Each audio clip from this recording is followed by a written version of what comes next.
जय श्री कृष्ण। इस विश्व में यदि कीमत किसी बात की है तो वो है स्मार्ट वर्क की।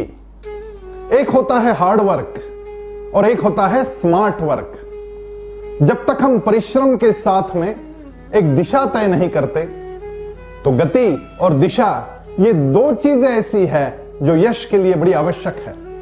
मैं बड़ी गति से चल रहा हूं लेकिन विपरीत दिशा में जा रहा हूं तो मैं मेरे डेस्टिनेशन पर, मेरे गंतव्य स्थान पर कभी नहीं पहुंच पाऊंगा। गति भी आवश्यक है और दिशा भी आवश्यक है। जब गति और दिशा दोनों आपस में मिल जाते तब जाकर वो स्मार्ट वर्क बनता है। केवल गति होगी तो वो हार्ड वर्क रह जाएगा। और भगवान बिल्कुल इसी बात का निर्देश करते हैं भगवत गीता में। जब योग की दूसरी व्याख्या भगवान करते हैं तब कहते हैं, बुद्धि युक्तो जहातीह उभे सुकृत दुष्कृते तस्माद् योगाय युज्यस्व योग कर्म सुकौशलम। योग की दूसरी व्याख्या करते समय भगवान ने कहा कि कौशल्य से कार्य करना यही योग है।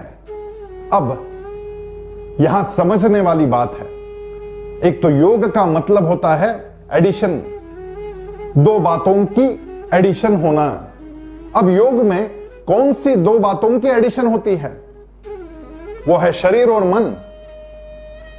शरीर हार्डवर्क करता है और मन उस काम को दिशा देता है।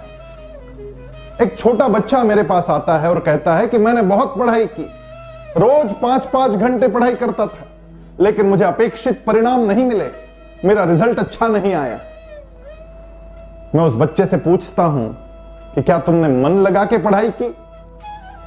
मैंने 5 घंटा पढ़ाई की लेकिन 5 घंटे तक मेरे हाथ में किताब थी, मेरी आंखें किताब पर थी, लेकिन मेरा मन किताब में नहीं था, मन कहीं और चला गया था। जब तक मेरा शरीर और मन दोनों किताब के साथ नहीं जुड़ेंगे तब तक वो कौशल्यपूर्ण कर्म हो ही नहीं सकता। वही दूसरा बच्चा आता है और कहता है कि मैंने तो केवल 1 घंटा पढ़ाई की लेकिन बड़ी मन लगाकर की, और मन लगाकर पढ़ाई की तो मैं सबसे अच्छे गुण लेकर उत्तीर्ण हुआ, मेरा पहला नंबर आया। ये जो दो बातें हैं, हार्ड वर्क की और स्मार्ट वर्क की, इस बात पर भगवान हमारा ध्यान आकृष्ट करते हैं।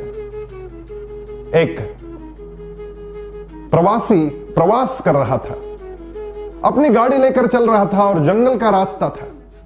जंगल के रास्ते में रात का समय और गाड़ी बंद पड़ गई। इस आदमी ने नीचे उतरकर बोनेट खोलकर देखा। उसकी जितनी बुद्धिमत्ता थी उतना प्रयास कर लिया, जितनी जानकारी थी उतना उसने करके देखा, लेकिन गाड़ी चालू नहीं हो रही थी। अब आधे रास्ते में, जंगल में, आधी रात में करे तो क्या करे? और उसी समय एक आदमी वहां से जाता हुआ नजर पड़ा। तो इसने उस आदमी से पूछा कि मेरी गाड़ी बंद पड़ गई है, यहां नजदीक कोई गैरेज है? उसने कहा मैं खुद ही मैकेनिक हूं, क्या मैं देखूं? उसने कहा जरूर देखिए। उस आदमी ने फिर से बोनेट खोला और उसके हिसाब से बैटरी जलाकर जो जो चीजें देखनी थी वो देखी, और फिर टूल बॉक्स निकाला, उसमें से हथौड़ा निकाला और एक जगह पर हथौड़े से जोर से मारा और कहा आप गाड़ी चालू करो।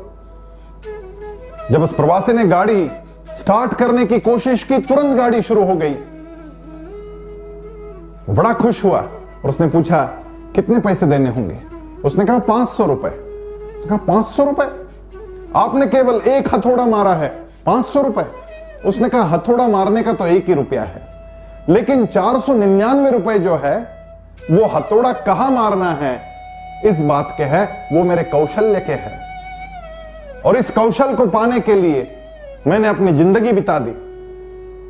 मैं बड़े लगन से काम करता हूं और इसीलिए यहां वहां हथौड़ा नहीं मारते बैठा, मैंने एक ही हथौड़ा मारा लेकिन सही मारा।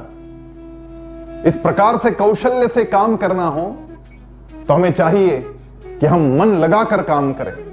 जब तक हमारे काम में मन नहीं जुड़ता तब तक कोई काम कौशल्यपूर्ण नहीं हो सकता, और मन और शरीर दोनों के जुड़ने का नाम ही योग है।